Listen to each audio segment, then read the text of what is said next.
samahan niyo ako ngayon. Di ba sabi ko dati, babaguhin namin yung setup. Ngayon, ngayon na yung araw, babaguhin na namin yung setup. Tara, samahan niyo ako. Ayan. At dahil wala akong pambili ng Aquasoil, kukuha na ako ng natural. Dito na lang, kakabagyo lang dito sa amin, ibabyong yuwan. May natumba ditong bangga.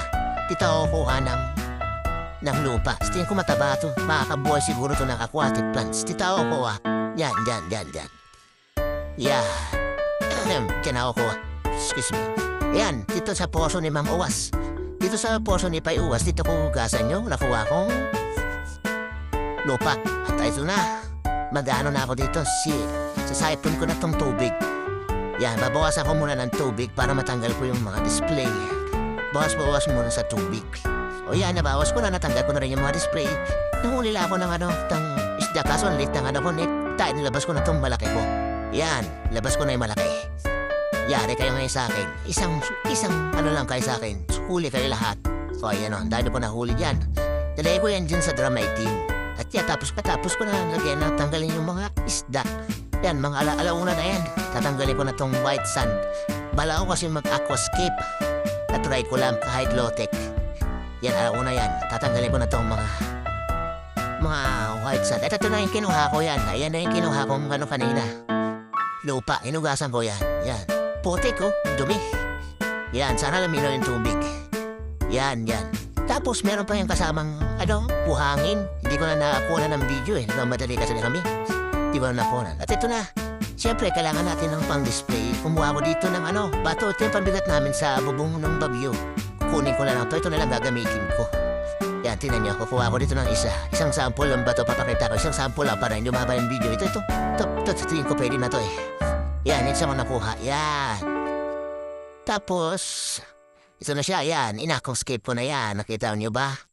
Okay na, masaya na ako dyan. Siyempre, maglalagay na ako ng tubig. Lagay ko na rin yung mga plants. Hindi ko na nakuha ng video. Pasensya na. Yan, nilagay ko ng plastic para hindi lumabong masyado yung tubig. At yan na, napuno na. Yan na yung setup. Yan. Yan, alas 3:15. Nilagay ko na yung filter. Yan, filter box ang gamit ko kasi pang sana to eh. Flower horn. Pero ito na lang ginawa akong setup para maganda pang display sa bahay. Yan, pang lang naman to, low-tech lang. Saka, naman, hindi naman masyadong aquascape po eh. Lang ako hobbies. Ito na, apply na ako dito. Yan pa rin yung sando ko, Toronto Raptors. Yan na yung oras, alas 4:14 ba yan? 4:15 ba yan? Yan. At ito na yung condition ng tank. Ayan, cloudy pa rin siya. Yan, cloudy. At ito ako, nakaligo na ako dyan. At umuha ako ng 2 gapi. Hindi ako mapakalapi, mapakali. Testing ko tong 2 gapi, mag-asawa. Testing ko. Ito ko na mga gamit yan. Tayo ko muna dyan. Yan. Naiba na dyan sa loob. Pagkalagay ko sa loob, ito na siya. Yan. Titinan ko, pinagmamasdan ko sila.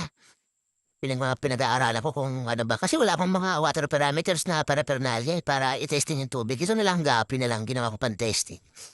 Okay naman siya, tingin ko. Hindi naman sila nang hihina. Sigla naman. Yan sila. Yung buda, hinano ko yung buda. Ginawa ko ng quest. Yan sila Yan, medyo nag-struggle sila dyan eh. Sila. Nag-settle pa.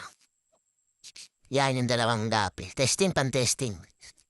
Yan, 2 gapi. Yan sila Gagalaga na sa bago sa nila. Bago natin ngayon Nasa bago tayong ngayon Kapaligiran na. Yung ba yung setup Mukhang natural Tinulupa guys Nasa may buhangin yan. Hindi mo na napuha sa video. Pasensya na. Yung bunang buhangin ko na kinuha dyan. Yung pang-construction na buhangin lang.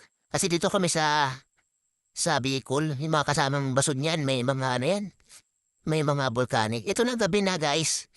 Ang masama guys, nabili ko yung pinalagay namin ng isda. Ang ginawa ko, nilagay ko lang sila sa loob, bahala na. Kung ano mayari bukas natin malalaman yan guys. Hindi ko na matapos yung video, update ko na lang kayo guys. Yan sila guys, mukha naman sila masaya. Karabos ko lang silang ilaw dyan, kaya natin gapi. Sige guys, thanks for watching.